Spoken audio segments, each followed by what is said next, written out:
Tapi sebelum diskusi kelompok, nanti kita akan melaksanakan ice breaking. Dan setelah ice breaking, ya, nanti ada pretest, ya. Kalian diingatkan lagi minggu kemarin kalian belajar tentang sistem pencernaan pada manusia. Apakah kalian masih ingat dengan pelajaran minggu kemarin atau tidak?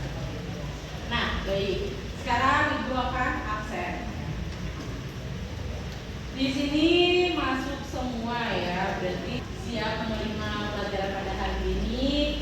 Dan sekarang waktunya kita SBK. Oke, boleh membentuk kelompok 3 baris. Silakan. Oke, sudah berkelompok, ada 3 baris ya. Nanti SBK-nya kita akan memainkan lompat A, B, C, D ya. Teknisnya bagaimana? Ketika Ibu bilang A, berarti kalian lompat ke depan.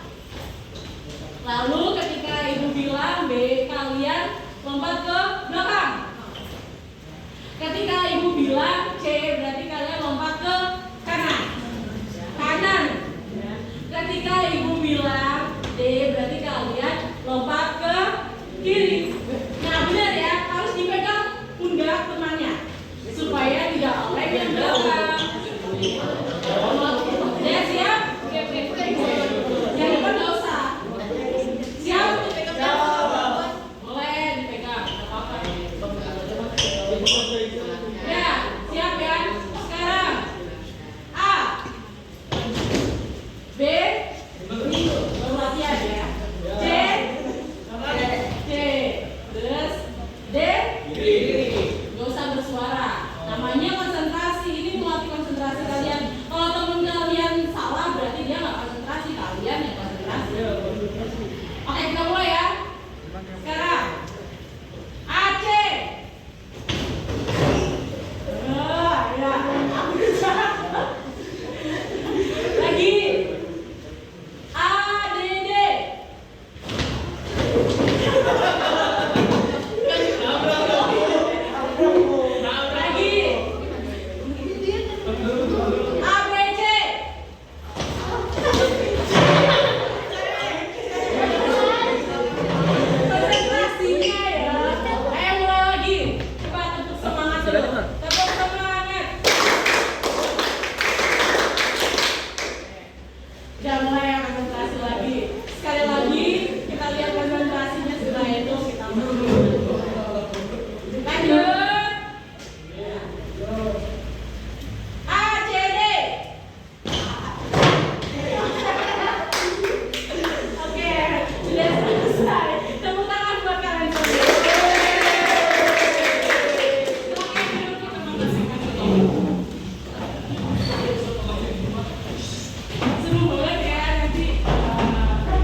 nanti boleh menggunakan HP, kalian mencari semua informasi tentang gangguan pada sistem pencernaan. Ya, sistem pencernaan kan ada 6 ya, mulut, kerongkongan, lalu lambung, usus halus, usus besar, dan anus. Ya. Untuk mulut dan kerongkongan ini satu kelompok, ya. Jadi satu kelompok ada yang 2 sistem organ pencernaan, yang lainnya satu-satu. Nanti selembaran yang ibu bagikan di sini, ya, berdasarkan misalnya ini gangguan pada organ sistem pencernaan lambung. Ini kelompok Pico, Jelita, dan Mako. Di sini boleh kalian catat apa saja yang kalian temukan, ya, penyakit-penyakit apa saja yang berada pada sistem pencernaan, yaitu lambung, ya. Dan mencari sistem penyakit pada sistem pencernaan ini minimal 3, ya, maksimal 5. Oke, paham?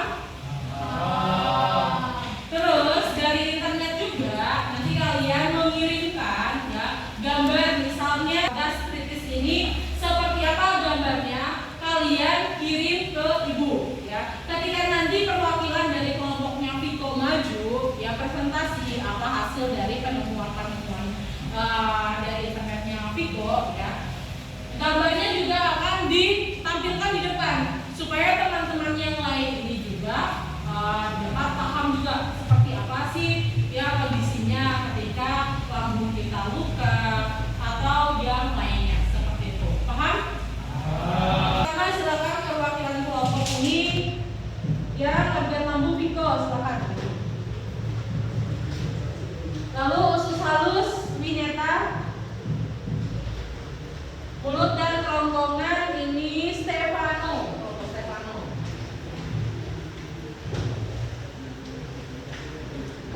Lalu ke kelompok usus besar ada Jody. Dan ada organ sistem pencernaan anus, ada kelompoknya Amanda. Silakan dikerjakan. Setelah selesai, ya, kalian maju perwakilan satu kelompok. Ditentukan dulu ketua kelompoknya siapa. Nanti ketua kelompok yang akan maju dan dijelaskan ke teman-teman yang lain. Dan satu orang ini mengoperasikan komputer ini, mengoperasikan laptop saat gambarnya ditampilkan di depan seperti itu. Paham? Silakan dikerjakan. Kelompok ini nanti kamu menyampaikan itu, ya, kamu lihat dulu apa saja yang menggunakan. Jadi misalnya kamu udah baca wasiat, ya, kan wasiat itu penjelasannya seperti apa, terus nanti bagaimana cara pencegahannya dan disebabkan oleh apa saja. Oke, paham? Nanti yang maju presentasi siapa? Oh, Amanda. Terus yang mengoperasikan ini laptop kayak Putra. Silakan diskusi lagi. Gambarnya juga jangan lupa kirim ke ibu. Silakan dicari di internet.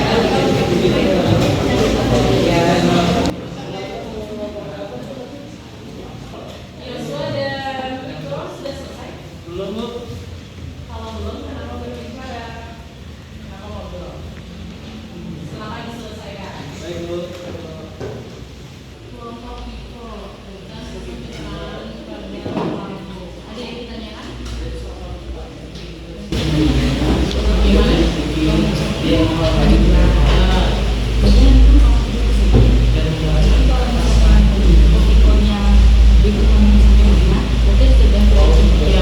Nanti yang maju itu adalah yang organ pencernaan yang pertama, berarti mulut dan kerongkongan. Setelah itu lanjut ke lambung, lalu usus halus, lalu usus besar, dan terakhir di sistem pencernaan yang ada seperti itu, ya. Fotonya sudah dicari, silakan di browsing, dikirim ke ibu.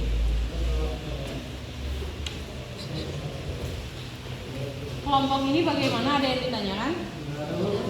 Cukup jelas, ya. Nanti yang maju siapa? Jadi yang mengoperasikan komputernya? Oke, setelah cukup jelas, ya.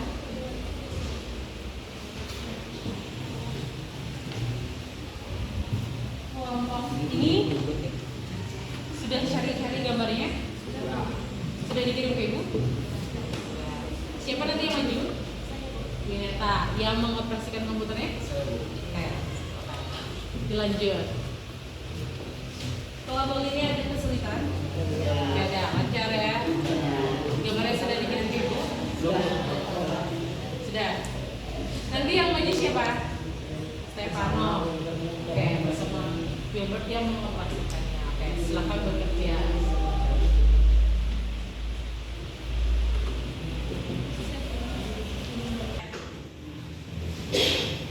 Ini anus ini, anus, ini anus ya, anus, saya lupa anus.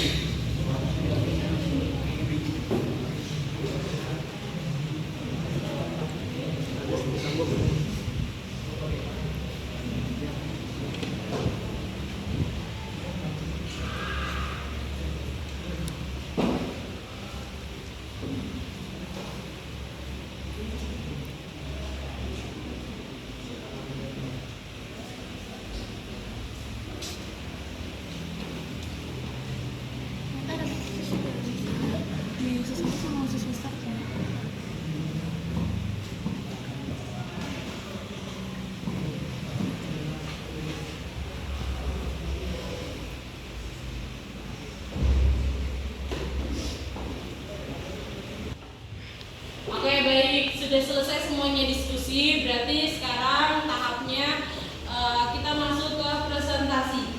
Silakan yang memegang sistem organ pencernaan mulut dan kerongkongan, silakan maju persiapan.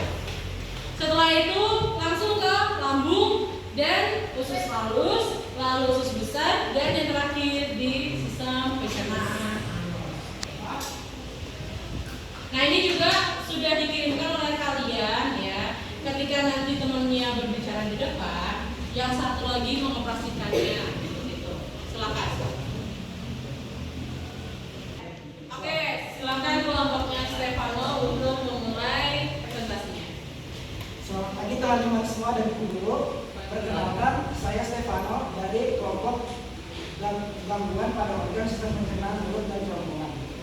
Pada kali ini saya akan menjelaskan berkaitan dengan beberapa gangguan yang berada pada sistem pencernaan mulut serta kerongkongan. Yang pertama, glossitis. Glossitis adalah peradangan pada lidah.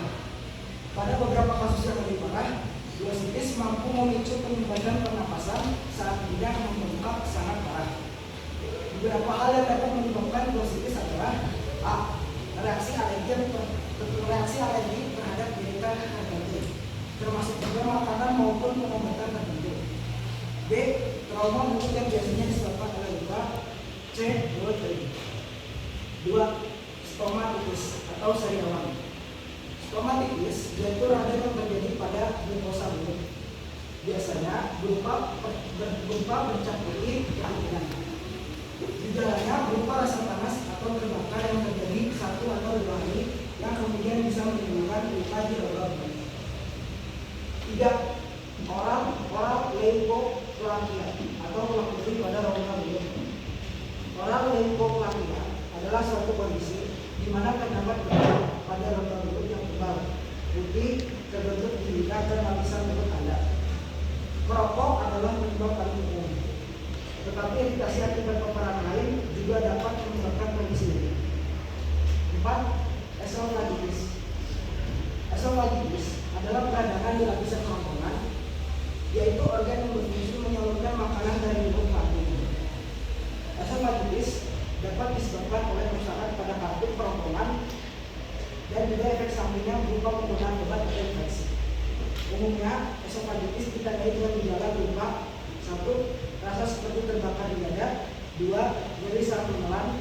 3. Sulit menelan atau disfagia sehingga makanan terasa tersambung di tenggorokan. 5. Akalasia. Akalasia adalah kondisi ketika saraf di area kerongkongan mengalami kerusakan. Kondisi tersebut menyebabkan otot kantuk di antara kerongkongan dan lambung kehilangan kelenturan sehingga makanan sulit terdorong ke lambung. Gejala akalasia dapat berupa sulit menelan, keluar makanan atau diberikan disani, dan nyeri dada yang hilang gitu.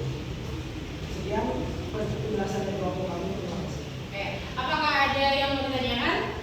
Sudah cukup? penjelasan dari kelompok Stefano ya. Jika tidak ada yang ditanyakan, beri aplaus untuk kelompoknya Stefano. Silakan selanjutnya kelompok lambung maju. Selamat pagi, perkenalkan saya dari perwakilan dari kelompok gangguan pada organ sistem pencernaan lambung akan menjelaskan sebagai gangguan yang terjadi pada lambung. Pertama, gastritis. Gastritis adalah peradangan di dinding lambung yang dapat terjadi tiba-tiba atau akut atau berlangsung dalam jangka panjang kronis. Kondisi ini dapat terjadi akibat luka pada dinding lambung.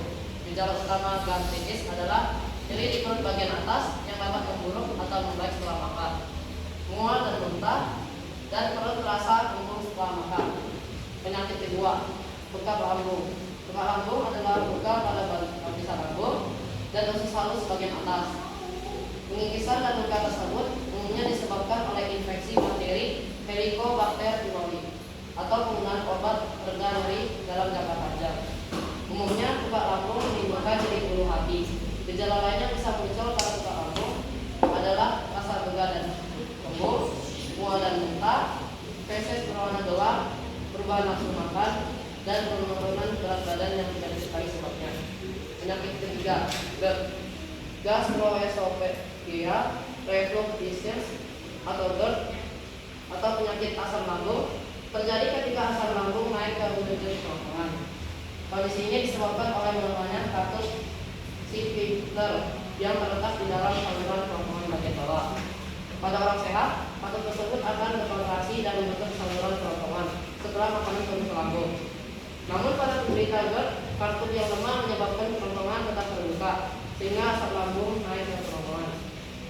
Beberapa gejala penyakit asam lambung adalah rasa perih dan sensasi terbakar di dada yang bertambah parah setelah makan atau saat berbaring, rasa asam di belakang mulut, sakit saat menelan, adanya rasa mengganjal di kerongkongan, batuk tanpa dahak, dan radang tenggorokan jika asam lambung mengiritasi tenggorokan. Ada berbagai upaya pencegahan untuk GERD, antara lain menghindari penggunaan pakaian sempit, menjaga berat badan tetap ideal, berhentikan berbaring saat makan, berhenti merokok dan menghindari paparan asap. Dan jika kamu adalah perokok dan ingin berhenti, ketahuilah tips-tips pada artikel ini. Ini cara berhenti merokok secara aman dan permanen. Dan terakhir, menghindari makanan dan minuman yang memicu asap lambung. Dari sini, apakah ada yang ingin bertanya? Oke, silakan Kalau menjelaskan tentang penyakit luka lambung dan gastritis, apakah keduanya tersebut sama? Tidak. Saya jawab ya. Perbedaan antara luka lambung dan gastritis itu berbeda. Perbedaannya, gastritis hanya menyebabkan peradangan pada lambung, sedangkan luka lambung menyebabkan peradangan yang rusak lambung dan menimbulkan luka. Apakah itu cukup sudah jelas, Wilbur? Jelas. Oke, silakan.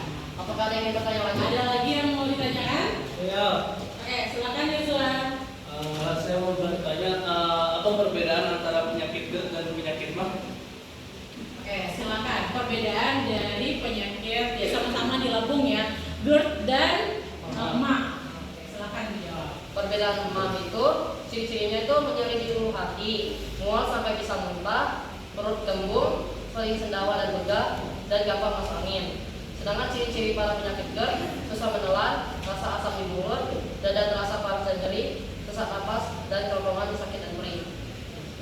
Apakah sudah tahu? Kebanyakan juga ya penyakit GERD ini ya disalahartikan dengan penyakit jantung ya. Karena tadi ada ciri-cirinya sesak pada dada seperti itu ya. GERD ini adalah kalau misalnya kalian punya sakit lambung ya, ini adalah tingkat tertinggi dari sakit lambung kalian seperti itu. Ada lagi yang mau ditanyakan? Oke, cukup ya, sudah jelas sekali penjelasan dari kelompoknya Viko. Beri aplaus untuk kelompoknya Viko.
kelainan pada sistem pembuangan tubuh. Gejalanya yaitu sakit perut yang tajam dan bergelombang, kemudian menjadi konstan. Lalu kram atau nyeri perut terutama di bagian atas perut dan sekitar pusat. Lalu mual dan muntah, kurangnya nafsu makan, perasaan tidak enak badan secara keseluruhan, diare biasanya merupakan tanda penyumbatan sebagian, sembalik parah pada kasus penyumbatan total, luka jantung cepat, dan urin berwarna gelap. Lalu penyakit yang terakhir yaitu hernia inguinalis.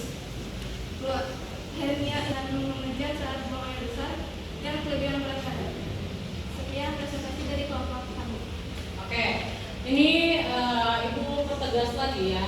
Di depan tadi sudah dijelaskan oleh teman kalian ini mengenai gangguan-gangguan pada usus halus. Nah ini ada gambar radang usus ya. Sini ususnya meradang sehingga gambarnya seperti di depan. Ya. Lalu ada obstruksi usus halus. Nah ini gangguan pada usus halus ya. Ususnya ini seperti ada kuning-kuningnya itu sudah terkontaminasi ya. Jadi ada penyakit di dalam ususnya seperti itu. Terus yang terakhir ini adalah hernia inguinalis. Ya, ini adalah usus itu tidak pada tempatnya. Jadi bisa terlepas atau enggak tidak pada tempatnya sehingga ya keluar dari jalurnya seperti itu. Dan biasanya ini disebabkan oleh yang kebanyakan kalian angkat-angkat berat seperti itu sehingga nanti ada benjolan di perut kalian seperti itu ya. Makanya kalau misalnya kalian lihat binaragawan, mereka ketika ngangkat besi yang bebannya luar biasa itu pasti perutnya diikat. Nah itu tujuannya supaya ususnya itu tidak keluar jalur seperti itu ya. Rasanya Wineta, kelompok Wineta, apakah ada yang ditanyakan? Sudah cukup ya, karena sudah cukup jelas juga yang dijelaskan oleh kelompok Wineta. Beri upah untuk kelompok Wineta. Selesai kelompok selanjutnya yaitu usus besar.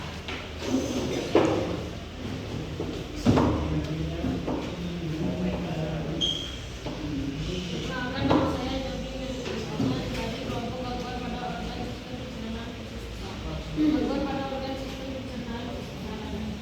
1. Colitis. Peradangan pada usus besar atau kolon dan bagian akhir usus besar yang tersambung ke anus atau rektum.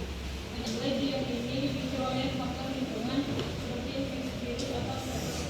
Beberapa gejala yang sering muncul pada penyakit ini adalah diare yang disertai darah atau nanah, nyeri atau kram perut, sering ingin buang air besar tetapi tidak sering keluar, divertikulosis, pembentukan kantong kecil pada saluran pencernaan, terutama usus besar. Bila kantong meradang atau terinfeksi, kondisi ini disebut sebagai divertikulitis. Adapun sejumlah faktor yang dapat meningkatkan risiko terjadinya divertikulosis adalah faktor genetik. Gen tertentu bisa membuat beberapa individu lebih dan steroid, obesitas, kebiasaan merokok. 3. Polik usus besar. Pertumbuhan jaringan atau benjolan pada lapisan dalam usus besar. Polik usus disebabkan oleh perubahan atau mutasi genetik yang menyebabkan sel di dalam usus menjadi abnormal. Makin aktif pertumbuhan polip, makin besar pula risikonya menjadi ganas. Seperti kolitis ulceratif atau penyakit Crohn, penderita diabetes tipe 2 yang tidak terkontrol, merokok dan sering mengonsumsi minuman beralkohol, kurang berolahraga. Sekian presentasi dari saya. Oke, jelas sekali ya presentasi dari kelompok Jody. Apakah ada yang mau didiskusikan? Cukup jelas, silakan kembali lagi ke tempat duduknya. Beri puas untuk kelompok. Oke, yang terakhir yaitu sistem pencernaan yang anus. Silakan kelompok Amanda.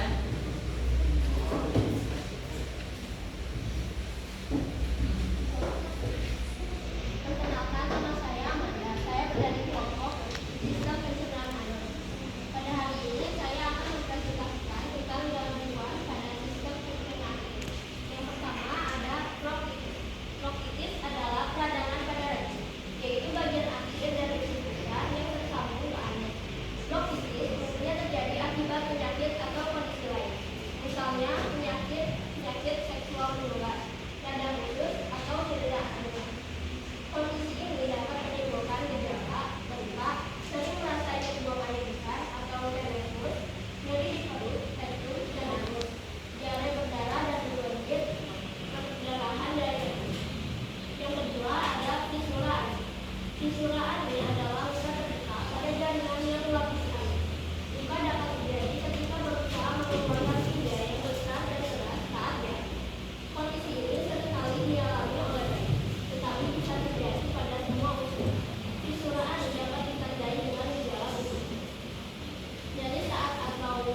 Selesai Amanda?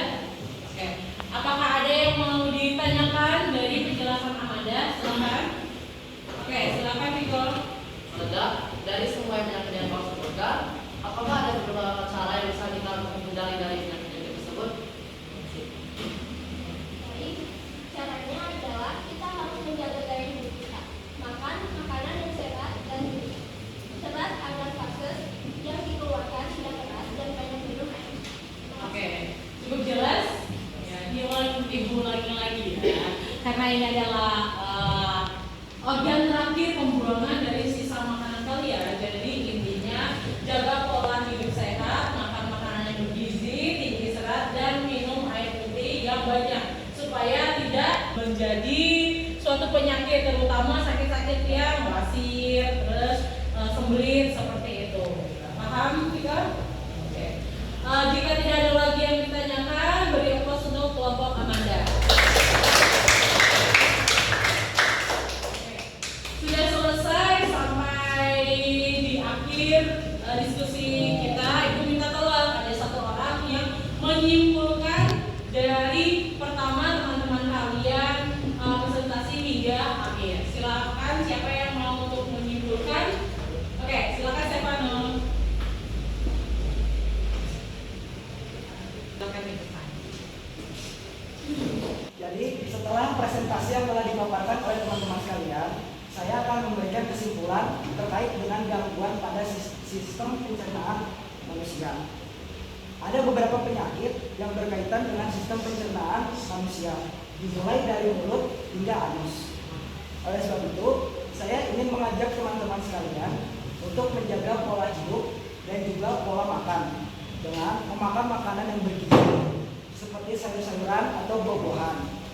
Jangan lupa untuk tetap menjaga pola tidur, pola istirahat yang cukup, serta dengan minum air yang cukup sehari.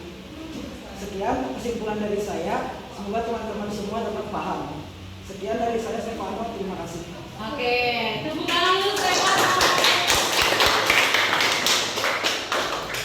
Oke, boleh silakan duduk lagi Stefano. Cukup jelas sekali ya kesimpulannya. Jadi intinya kalian harus makan makanan yang sehat agar tubuh kalian tetap sehat, sistem organ pencernaan kalian bisa berfungsi sebagaimana mestinya. Dan jangan